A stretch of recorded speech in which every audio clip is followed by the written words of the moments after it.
संसद के नाम पर देश में जो माहौल बिगड़ा उसे सबने देखा। धर्म के ठेकेदार बनकर कैसे अपमानजनक शब्दों का इस्तेमाल किया गया उसे सबने सुना। बीजेपी के राज में कैसे नियम कानूनों की धज्जियां उड़ी उसने पूरे देश को हैरान किया। लेकिन बावजूद इसके सरकार ने कोई कार्रवाई नहीं की, बल्कि बीजेपी शासित राज्यों ने तो धर्म संसद के नाम पर अधर्म फैलाने की जमकर छूट दी। मगर अब ये मामला सुप्रीम कोर्ट पहुंच गया है, जहां सर्वोच्च अदालत ने उत्तराखंड से लेकर हिमाचल सरकार को जमकर फटकार लगाई। सुप्रीम कोर्ट ने कहा कि आपको सुनिश्चित करना चाहिए कि इस तरह की अभद्र टिप्पणियां ना की जाएं। सरकार को इस तरह की घटना और अस्वीकार्य भाषणों को रोकना चाहिए। इसके साथ ही सुप्रीम कोर्ट ने उत्तराखंड सरकार से ये सुनिश्चित करने के लिए कहा कि कल रुड़की में होने वाली धर्म संसद में कोई अप्रिय घटना ना हो। Justice A.M. खानविलकर, जस्टिस अभय सोका और जस्टिस C.T. रवि कुमार की पीठ ने उत्तराखंड के वकील को चेतावनी दी कि अगर कोई अप्रिय घटना होती है तो मुख्य सचिव को पेश होने के लिए कहा जाएगा। इस पर उत्तराखंड सरकार की ओर से पेश हुए वकील ने कहा कि हम पर भरोसा रखें, ऐसा कुछ नहीं होगा। इसके बाद पीठ ने कहा कि विश्वास सभी पर है, लेकिन जमीन पर चीजें अलग हैं। उत्तराखंड के साथ साथ न्यायमूर्ति खानविलकर ने हिमाचल प्रदेश की जयराम ठाकुर सरकार को भी कड़ी चेतावनी दे डाली। उन्होंने कहा कि आपको पहले से मौजूदा दिशा निर्देशों का पालन करना होगा। क्या आप उनका पालन कर रहे हैं या नहीं, आपको जवाब देना होगा। यदि नहीं तो आपको सुधारात्मक उपाय करने होंगे। कोर्ट ने कहा कि इस संबंध में हिमाचल प्रदेश के सचिव की ओर से हलफनामा 7 मई या उससे पहले दाखिल किया जाए। वहीं सुप्रीम कोर्ट ने उत्तराखंड के मुख्य सचिव को आदेश दिए कि आपने अभी तक जो भी कदम उठाए हैं उसका हलफनामा 9 मई से पहले दाखिल करें। अब सुप्रीम कोर्ट की फटकार ने उत्तराखंड से लेकर हिमाचल प्रदेश सरकार को कटघरे में खड़ा कर दिया है और ये साफ कर दिया है कि बीजेपी के राज में कैसे धर्म के नाम पर लोगों को देश का माहौल बिगाड़ने की छूट दी जा रही है। लंबे समय से चुनाव रणनीतिकार प्रशांत किशोर और कांग्रेस के बीच बातचीत चल रही थी। पीके के कांग्रेस में शामिल होने की चर्चाएं हो रही थी, लेकिन इसके लिए पीके ने कई शर्तें कांग्रेस पार्टी के सामने रख दी थी, जिसमें उन्होंने साफ कर दिया था कि पार्टी में उनकी जवाबदेही क्या होगी, उन्हें क्या अधिकार मिलने चाहिए।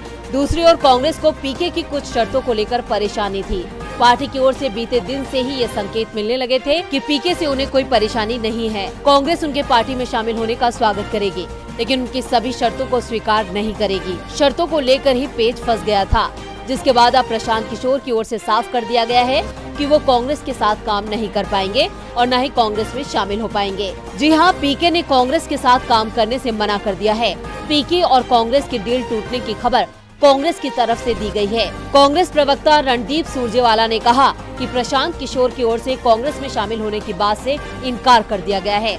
सुरजेवाला ने ट्वीट किया, कांग्रेस अध्यक्ष ने एक एम्पावर्ड एक्शन ग्रुप 2024 का गठन किया और प्रशांत किशोर को जिम्मेदारी देते हुए ग्रुप में शामिल होने के लिए आमंत्रित किया, लेकिन उन्होंने मना कर दिया।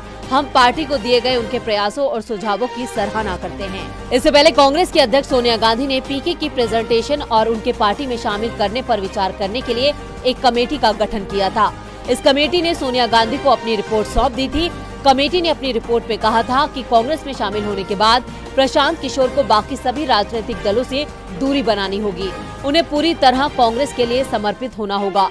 लेकिन अब पीके ने कांग्रेस के प्रस्ताव को अस्वीकार कर दिया। पीके ने ट्वीट किया, मैंने कांग्रेस का EAG के रूप में पार्टी ज्वाइन करने और चुनावों की जिम्मेदारी लेने का ऑफर ठुकरा दिया है। मेरी राय में पार्टी को जितनी मेरी जरूरत है उससे ज्यादा उसे नेतृत्व और सुधारों के जरिए ढांचागत समस्याओं को दूर करने के लिए सामूहिक इच्छा शक्ति की जरूरत है। तभी एक्ट्रेस और अमरावती से सांसद नवनीत राणा की मुश्किलें फिलहाल कम होती नजर नहीं आ रही हैं। नवनीत राणा और उनके पति रवि राणा को अभी जेल में ही रहना होगा। वैसे जेल से बचने के लिए सांसद नवनीत राणा ने एक चाल चली थी, जो उन पर ही उल्टी पड़ गई है। आपको बता दें कि सांसद नवनीत राणा ने जेल में पुलिस अधिकारियों पर दुर्व्यवहार और भेदभाव का आरोप लगाया था। उन्होंने रविवार को लोकसभा अध्यक्ष ओम बिरला को खत लिखकर मुंबई पुलिस पर गंभीर आरोप लगाए थे। उन्होंने कहा कि नीची जाति का बोलकर उन्हें पानी नहीं पीने दिया गया और बाथरूम इस्तेमाल करने से रोक दिया गया। अब मुंबई पुलिस कमिश्नर संजय पांडे ने एक वीडियो शेयर किया है, जिसमें देखा जा सकता है कि नवनीत राणा और उनके पति विधायक रवि राणा खार पुलिस स्टेशन में बैठकर चाय पी रहे हैं। पुलिस कमिश्नर ने ये वीडियो शेयर करते हुए लिखा, क्या मुझे कुछ और कहने की जरूरत है? सांसद नवनीत राणा और उनके पति रवि राणा के खिलाफ सेक्शन 353 के तहत केस दर्ज किया गया था। इसके बाद कोर्ट ने उन्हें 14 दिन की न्यायिक हिरासत में भेज दिया था। सोमवार को नवनीत राणा ने लोकसभा स्पीकर को खत लिखा था और दावा किया था कि जेल में उनके साथ भेदभाव होता है। उन्होंने लिखा, मैं रात में बार बार पीने के लिए पानी मांगती रही, लेकिन मुझे पानी नहीं दिया गया।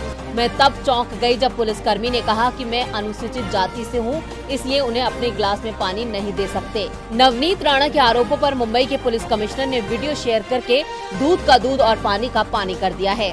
अब नवनीत राणा अपने खत और झूठ को लेकर खुद ही फंस गई हैं।